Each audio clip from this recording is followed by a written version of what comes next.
धम्मपद पंडित वग्गो। कनहं धम्मं विपहाय सुखं भावेत पंडितो ओका अनोकं आगम विवेके यथ दुरमं। पंडिताने कृष्ण धर्म सोडून शुक्ल धर्माची व्याख्या करावी। घर सोडून अनिकेत होऊन जेथे रमणे कठीण अशा एकांतात राहावे।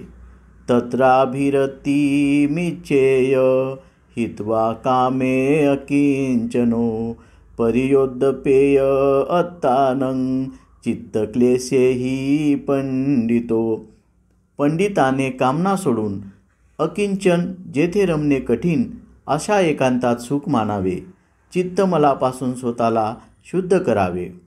एसं संबोधी अंगेषु समाचित्तं सुभावितं आदानपटी निसग्गे अनुपादाय ये रता खिनासवा ज्युतिमंतो ते लोके परिनिभूता।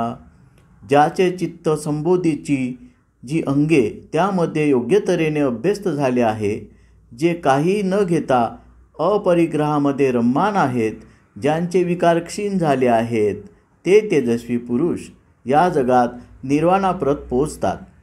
अर्थकथा। 500 भिक्षू बुद्धाच्या भेटीला आले आणि बुद्धाने वरील तिन्ही गाथाप्रमाणे त्यांना उपदेश केला।